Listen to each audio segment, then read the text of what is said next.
코로나19 신규 발생 환자가 다시 35만 명대로 올라섰습니다. 방역당국은 오미크론 유행의 정점에 진입했다면서도 감소세로 전환하는지는 좀 더 지켜봐야 한다고 평가했습니다. 취재 기자 연결합니다. 최명신 기자. 네, 최명신입니다. 네, 먼저 자세한 코로나19 신규 환자 현황부터 전해주시죠. 네, 오늘 0시 기준 신규 환자는 35만 3,980명입니다. 전날보다 14만 4천여 명 많습니다. 휴일 줄었던 검사 건수가 다시 늘면서 확진자가 증가한 것으로 보입니다. 누적 확진자는 993만 6천여 명으로 1,000만 명까지 불과 6만 명 정도를 남겨놓고 있습니다. 정부는 유행이 정점에 진입해 정체되고 있다며 감소세 전환 여부는 이번 주 상황을 좀 더 지켜봐야 한다고 밝혔습니다. 특히 전파력이 오미크론보다 30% 높은 스텔스 오미크론 확산으로 유행 정점 구간이 길어지고 규모도 커질 수 있다고 평가했습니다.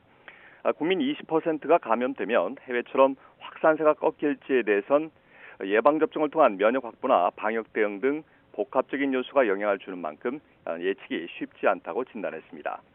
위중증 환자 사망자 증가세는 여전합니다. 코로나19로 숨진 환자는 384명으로 역대 두 번째로 많습니다. 위중증 환자는 어제보다 26명 줄긴 했지만 1,104명으로 15일째 1,000명대를 이어갔습니다. 정부는 위중증 환자의 4분의 3 정도가 기저질환이 악화돼 중환자실에 입원한 경우라고 설명했습니다. 전국 중환자 병상 가동률은 1.2%포인트 낮아져 67.8%로 나타났습니다. 재택치료 환자는 182만여 명, 이 가운데 집중관리군은 27만 4천 명 정도입니다.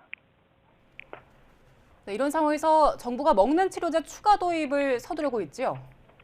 네, 정부는 먹는 치료제 팍스로비드 물량이 2주 뒤엔 소진될 가능성이 큰 것으로 보고 있습니다. 이 때문에 팍스로비드 추가 물량을 확보하는 한편 이를 대체할 또 다른 먹는 치료제 라게브리오 10만 명분을 신속하게 도입하기로 했습니다. 식약처는 늦어도 목요일까지는 이 약의 긴급 사용 승인 여부를 결정하기로 했습니다.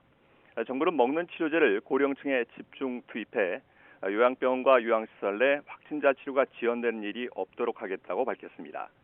기존 화이자의 팍스로비드는 지난 1월 국내에 처음 도입됐는데요. 함께 사용해서는 안 되는 의약품 종류가 너무 많고 특히 신장이나 간 기능이 저하된 환자의 경우 투약에 주의해야 하는 등 처방이 까다로운 게 단점으로 지적돼 왔습니다. 지금까지 사회부에서 YTN 최명신입니다.